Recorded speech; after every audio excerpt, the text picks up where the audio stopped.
Assalamualaikum warahmatullahi wabarakatuh. Perkenalkan, nama saya Minardita Lestari, NIM 220913777071, kelas 2022B.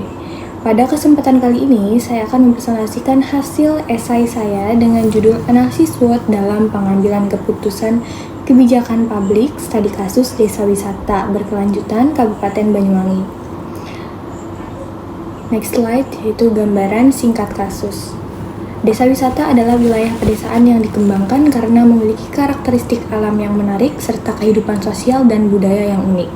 Pengembangan desa wisata bukan hanya bertujuan untuk memperkaya sektor pariwisata, tapi juga untuk menjaga pelestarian budaya dan lingkungan. Khusus Kabupaten Banyuwangi pada tahun 2025, pemerintah daerah melaksanakan program Desa Wisata Berkelanjutan sebagai upaya pemulihan ekonomi pasca pandemi sekaligus peningkatan pendapatan asli daerah atau PAD. Program ini sejalan dengan gerakan nasional dari Kementerian Pariwisata dan Ekonomi Kreatif dan Banyuwangi menjadi salah satu proyek percontohannya.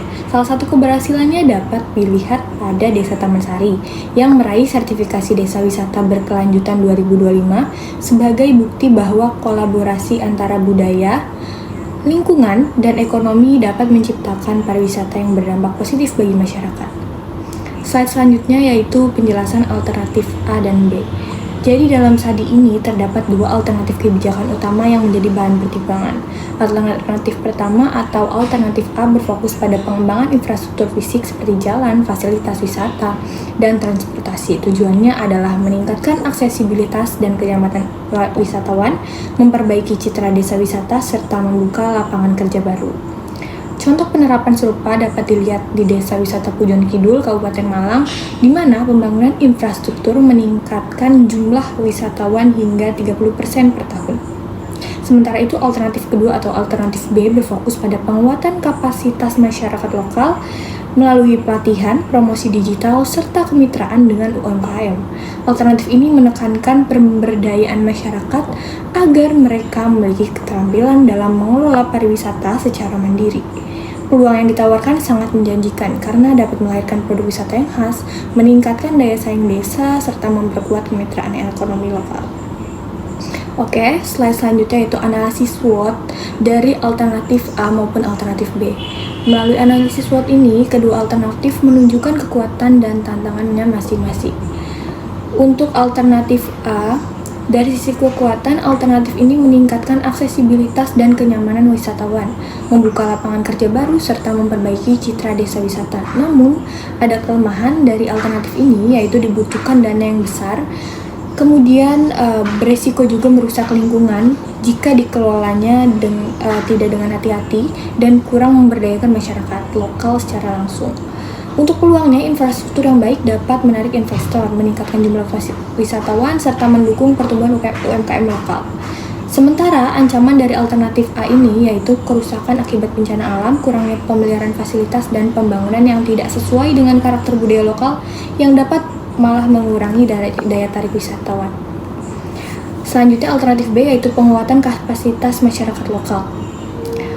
Dari sisi kekuatan, kebijakan ini memberdayakan masyarakat secara langsung, meningkatkan kualitas layanan dan produk wisata, serta menumbuhkan rasa memiliki terhadap keberlanjutan pariwisata. Kelemahannya yaitu program ini membutuhkan waktu yang lama untuk menghasilkan perubahan, memerlukan komitmen tinggi dari masyarakat, dan hasilnya sulit diukur secara kuantitatif.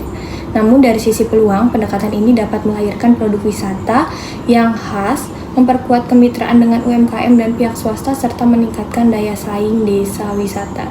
Adapun ancamannya yaitu potensi lunturnya nilai-nilai budaya akibat globalisasi, kurangnya dukungan pemerintah daerah, serta persaingan dengan desa wisata lain yang lebih maju. Kemudian, slide selanjutnya yaitu membahas tentang argumentasi saya terhadap pilihan kebijakan. Setelah mempertimbangkan kedua alternatif, kebijakan yang paling layak menurut saya untuk diimplementasikan adalah alternatif B, yaitu penguatan kapasitas masyarakat lokal.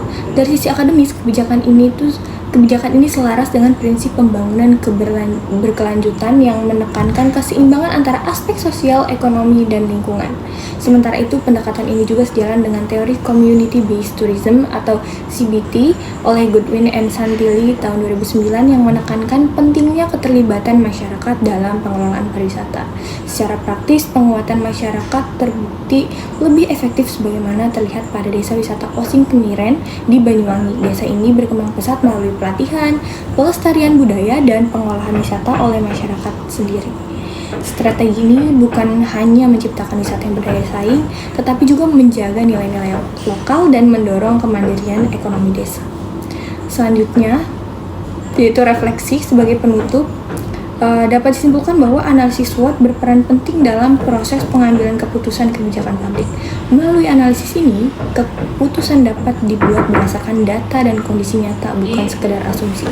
Analisis SWOT juga memperkuat transparansi dan kepercayaan antara pemerintah dan masyarakat.